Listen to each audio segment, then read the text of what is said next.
Hey everyone, welcome to the second video for chapter 34, and for this one we're going to be talking about how World War I was a global war. International wars had been fought before. This wasn't the first time that you had wars between different regions, especially in the modern era. Europeans were going to war against Asian countries, and obviously they had conquered all over the world. So, the concept of, armies from different continents fighting against each other was not new in 1914, but it had never been on this scale and involving this many nations. When the war broke out, it was actually met with enthusiasm by a lot of people, believe it or not. They thought it would be almost like a cleansing experience, that this war would be good for the world. It would be good, especially for the industrialized world. Once it began, though, that reality was thrown in everyone's face, that this war wasn't like anything anyone had ever seen before. Let's first get into the origins of the war. The previous video, we talked about nationalism, colonial rivalries, alliances, and how that all created a very tense situation in Europe. Now, the spark that ignited the whole thing was the assassination of Archduke Franz Ferdinand. Ferdinand was a member of the Austrian royal family and was visiting the city of Sarajevo in the province of Bosnia. Now, the Austria-Hungary Empire was a multi-ethnic empire, but it was dominated by Austria. Many minority groups, especially in the Balkans, resented Austrian rule. A Serbian nationalist group, they decided that they were going to use Ferdinand's trip as an opportunity to attack Austrian power. And they shot the Archduke and his wife Sophie is here as their motorcade was making its way through Sarajevo. Kind of ironically, the Archduke himself was very sympathetic towards kind of the minority plight, but for the Black Hand, that was the terrorist group, and Gavrilo Princip, the assassin, that wasn't good enough. All right, an example needed to be made, so they shot and killed him. Now, what should have been, excuse me. All right. Austria, goaded on by Germany, Germany kind of backing them, saying, you can't stand for this. How are you going to let, a small Serbia and a terrorist nation kind of treat you like this? They declared war on Austria. And what should have been a relatively small Central European conflict, it quickly escalated due to a series of entangling alliances. Actually, hold on, before I get to that, forgot. Okay, this is a picture of Gavrilo Princip. That was the assassin. He was eventually caught by a crowd.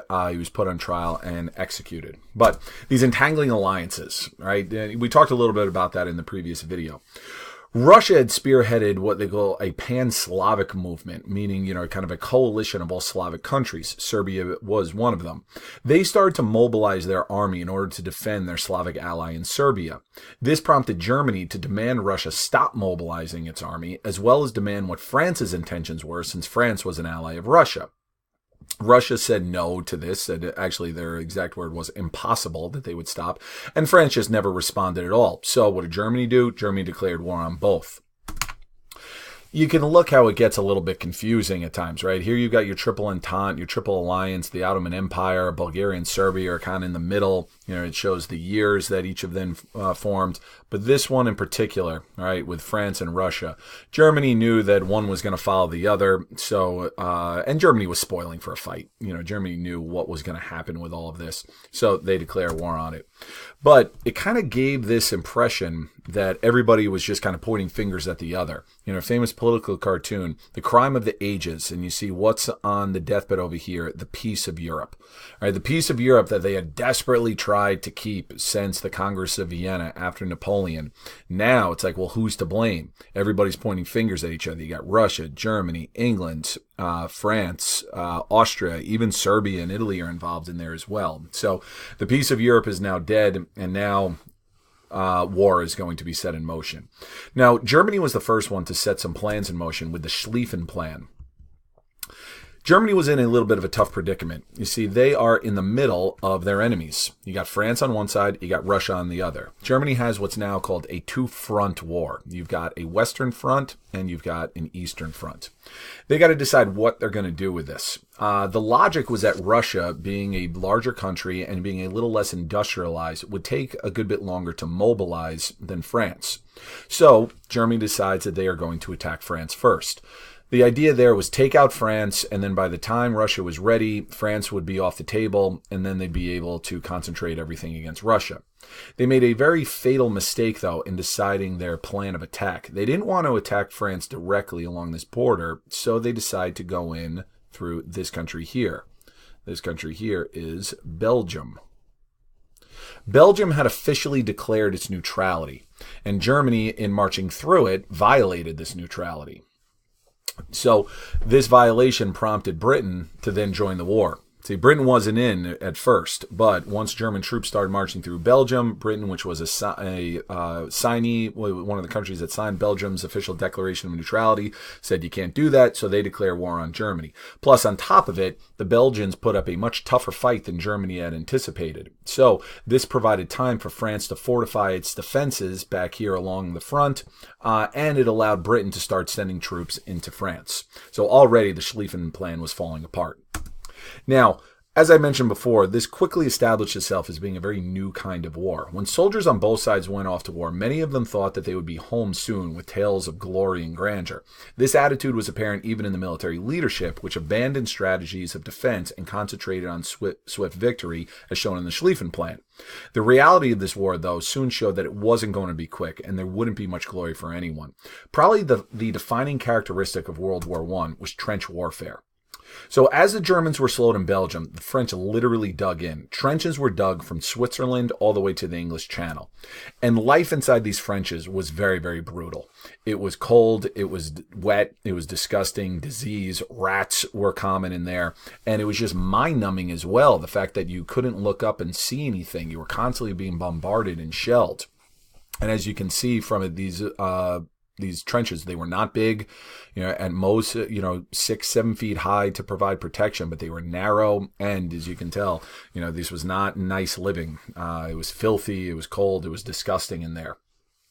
So Germany eventually does the same. They kind of dig in, and this line would be known as the Western Front. Okay, I'll show you a map on that in a second. And this was where most of the fighting in World War I took place. This type of warfare, it saw very little progress on either side, as both would periodically give the over-the-top call, right? So suppose this guy right here, he gets the over-the-top call, and he charges, right? And these charges would go through an area known as no man's land. It was called no man's land because it was an area of barbed wire, which was found new usage in World War I as a defensive and unfortunately offensive weapon, landmines, and especially machine gun fire. At best, they might succeed in taking the next closest opposing trench, but then they would only be repelled back shortly afterwards. This resulted in what we call a stalemate. The stalemate is when neither side is really able to gain an advantage. But there's a tremendous amount of casualties. And this was due to technology outpacing military tactics. The machine gun was one of the new deadly weapons, and we'll talk about that in a second. All right, but you look here with this stalemate. This is the Western Front, right? So you've got the Central Powers, right? Germany coming in through Belgium, like we just talked about in the Schlieffen Plan. And then you got the Allied powers here. It was really all French and British at this point. The farthest German advance, you look at they made the farthest German advance in 1914, the first year of the war, and they weren't able to get any past. Then they get pushed back. The stabilized front is all along here, right? So very, very little advancement. The Germans thought in the first couple of months, okay, we're good to go. And then they get pushed back, and then they just stayed there for years, in the armistice line, which we'll talk about later, about where they eventually settled. So very, very frustrating with everything. Now, let's get into the weapons here. Hold on. First, let's get rid of these. Okay, so the new technology that you have for it. The most notorious, we already mentioned the machine gun. Okay, the machine gun first started coming around in the 1860s and 1870s, but it was regularly used in this, and it would just mow people down left and right. So you try and charge like you did back in the 17 and 1800s, but you weren't going against single-fire muskets anymore. You were going against machine guns that could fire hundreds of rounds a minute, and it would just slaughter people. It ripped right through them. The most notorious of the weapons, though, wasn't the machine gun. It was poison gas. Specifically mustard gas. Mustard gas, it burned the eyes, it burned the skin, and it burned the lungs. Okay, you see these guys here. These are British soldiers. And you see how they all have to hold on to the shoulder in front of them because they've all got eye problem. They're all blinded from mustard gas. Even the donkeys and the horses, right, as they were going out to help clean up bodies or clean up the aftermath of the battle, had to be equipped with these gas masks. Now, there were other weapons.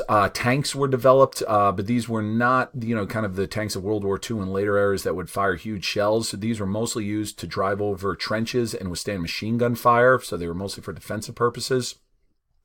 Planes were around in World War I, but these were lighter biplanes. They were called biplanes because of the two levels of wings that they had. And these were not heavy enough to carry heavy armament with bombs, nor did they have heavy gunfire. They were more for reconnaissance or for one-on-one dogfights. Much more effective, though, were submarines or U-boats, particularly the German U-boats. They made regular use of these. They terrorized the North Atlantic with their U-boat fleet. We'll talk more about unrestricted submarine warfare in a later video.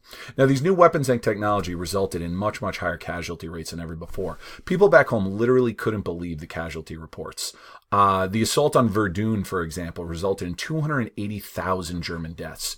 315,000 Frenchmen died, and they actually won the battle. Soldiers weren't the only ones, though. Civilians were targeted as well, and it wasn't only through direct attacks. Naval blockades meant to starve out the enemy were used. The British blockade of Germany resulted in an estimated 500,000 civilian deaths through starvation and sickness. Civilians on both sides played a large part in this war, namely on the home front. Now, the scope of this war meant that governments had to implement a policy known as total war. Total war means that all of a nation's resources and efforts, both military and civilian, are put into winning the war. This made the home front an important part of the war effort. It typically also meant that governments took control of all domestic issues. Right, you look at here, breaches of rationing order. Rationing meant that governments controlled how much of certain resources you could have. Whoops, what did I do here? Oh boy. Oh, no. Sorry about that, guys. All right, figure it out, though. So you notice how not only did they ration, but they punished. It was a crime to break ration control. So everything was very, very tightly regulated during this time. After the initial enthusiasm of the war died down, war fatigue starts to set in, especially with such a high casualty rates and little progress to be shown on the Western Front. Governments had to make sure support for the war remained high. They increased control of economies, as we just discussed. They extended military service tours, and they kept a steady stream of propaganda going. Now, wartime propaganda wasn't just about firing up the troops or getting civilians to do their part, although that was a part of it. It was also about censoring bad news. It suppressed anti-war ideas. You could actually be punished for speaking out against the war government, even in so-called democracies like Great Britain. It also was meant to paint the enemy as being evil or subhuman. Right? Will you fight now or wait for this? And it shows, Germans coming in and killing civilians and so forth. The Germans were referred to as Huns, right? Because the Huns were the barbarians who tried to overrun the great Roman Empire, which was the idealized form of Western civilization. Now, getting back to the home front economies, one side effect of so many men being called to fight was more opportunities for women. Women were encouraged to fill in for men fighting at the front. Women worked, especially in munitions factories, making shells and guns, as these women are making here.